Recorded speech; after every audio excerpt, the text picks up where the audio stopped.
Let's bring in Josh Blackman now, professor at South Texas College of Law, who joins us from Houston, Texas. Josh, thank you very much indeed for your time. First up, General Services Administration won't recognize the Biden victory. Is that legal or constitutional? And how is that going to disrupt the transfer of power? You know, this has never been an issue in the past. The law says that the GSA can ascertain or determine when the administration changes. There's no specific guidelines of what that meant. In the past, the government has simply recognized the poll results, the media when elections call, but as it stands now, the secretary is not taking those actions. In theory, Joe Biden could sue the government seeking that they ascertain the presidency, although I don't see that as quite likely. Ultimately, I'm not sure how much of a difference this makes, but it does gum up the works. It makes it harder for Joe Biden to transition as being president.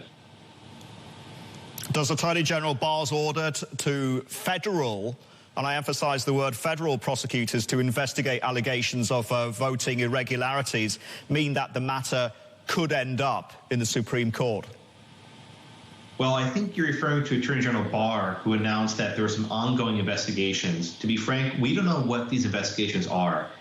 Usually the government waits till after an election is settled, till it's done, to bring any sort of criminal actions so as not to influence the outcome of the election. What seems to be happening here is that the government's looking at these matters before the election's been certified. So we don't quite know what's going on, but it's possible that DOJ may try to challenge some of the results in Pennsylvania or Georgia or the other states at issue. And if so, that litigation could make its way to the court very easily, although I'm skeptical. Even if this litigation is successful, Biden has a large margin of victory in about 4 or 5 states. He'd have to knock out all those states to give Trump a chance, and I just don't see that happening. Josh, got to ask you, in the meantime, Team Biden is moving on. He has already put in calls with, of course, Pierre Trudeau up in Canada. Also talked to Boris Johnson, the leaders of Ireland, Germany, and France. Is that part legal, that he's doing this as the president-elect?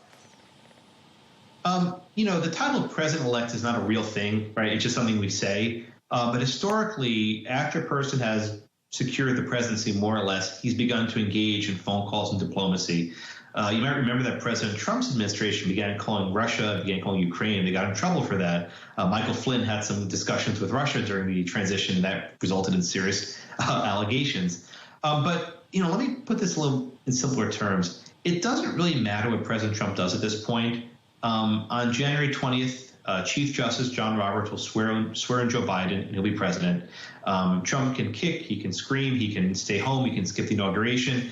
None of that will stop the transition from happening. So it's going to happen, maybe not as smooth as Biden would like, but it's going to happen. Josh, that said, when you look at the popular vote, over 70 million Americans still voted for Mr. Trump. What is the risk that he could mobilize his political base to action? You know, I don't know what that means, mobilize to action. I mean, people could protest in the streets, but I think after a while that would fade. I think the more pressing concern actually is whether the Biden administration decides to go prosecute President Trump for crimes that were perhaps committed. I think there's a serious risk that if President Biden and his administration charges Trump with crimes, that would create a massive uprising. Because again, 70 million people just voted. Maybe they can accept the outcome of this election, but they won't accept a criminal prosecution. I think it's a much bigger risk. All right, Josh, great to talk to you. Appreciate the time and your views there. Josh Blackman from the South Texas College of Law.